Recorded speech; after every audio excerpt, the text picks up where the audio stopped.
my 1930-1928 Ernst Plank Cosmo that I restored, though it's a bit of a Frankenstein with the pressure gauge. I do have an original that I'll make a video with that is pretty much brand new, and I'm using the burner from that one in this one to run this right now. Quite a fine engine Ernst Plank makes. Very, very nice. Get the camera set up here. There we go. It should be ready to go. I did put in the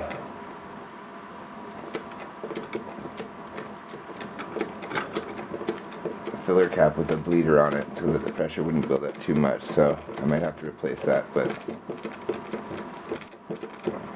these rosebud burners, meth spirits burners, are quite intense, so you really have to keep an eye on them.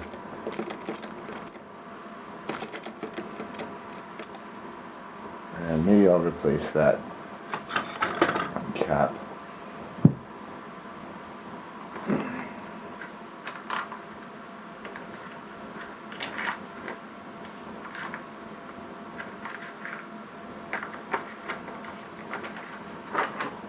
We'll have to take the burner out though to reduce the...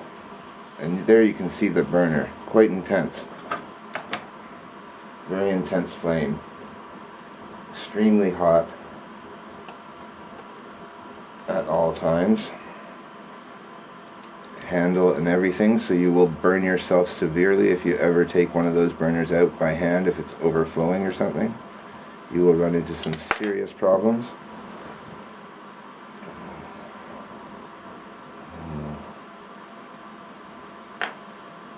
Try to get this done as quickly as possible. There we go.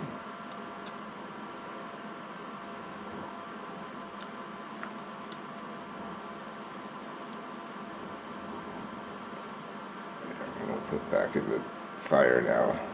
Quite an intense fire, that's for sure. Not something to fool around with. And there we go. Now we'll build some pressure up.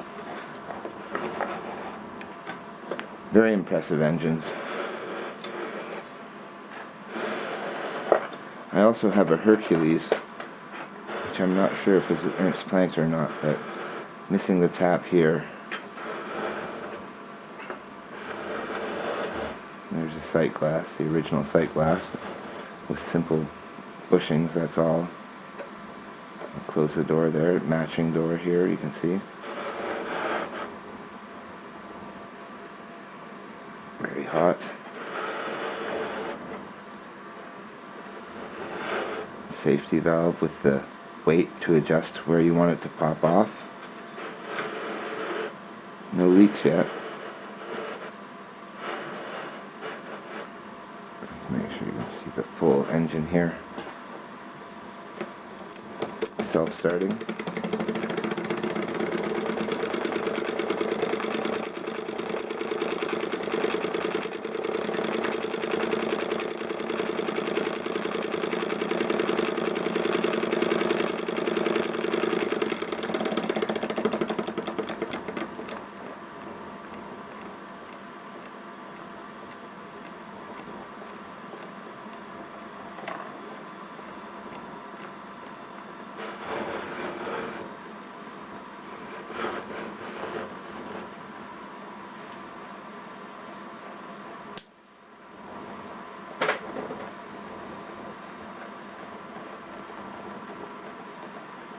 Ernst Plank actually changed his name prior to World War II because of the persecution of Jews in Germany. He was one of the, I guess you could say, pinnacle of model makers at the time. And in order to sell his items, that was something that he had done to do more business, I guess, and not create as much of a controversy. Not sure what happened to him after 1949. I haven't seen many toys after that period. So I do know that he was in business with another gentleman as well. So interesting history behind these engines. I do have a few leaks to fix now that I have better silver soldering techniques on this engine, but it did take a long time to get this engine sealed, that's for sure. because underneath is super hard to solder and fix, and it was leaking when I got it, so it would put out the fire whenever you were running it.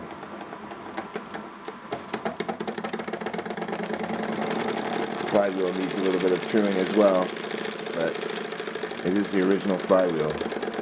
Crankshaft is probably bent, so.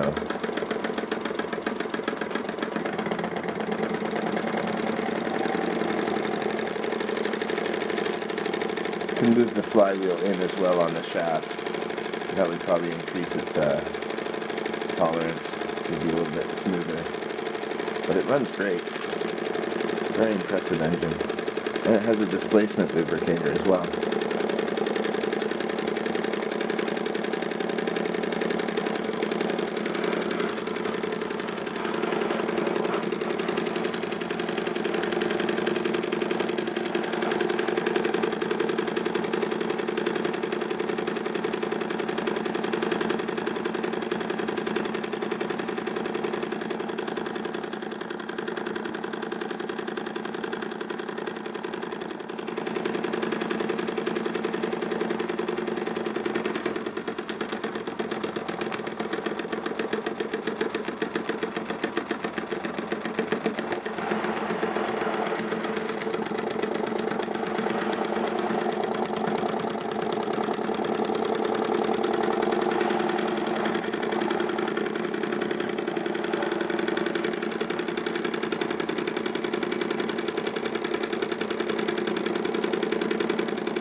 I guess it was quite space age to call it Cosmo at the time.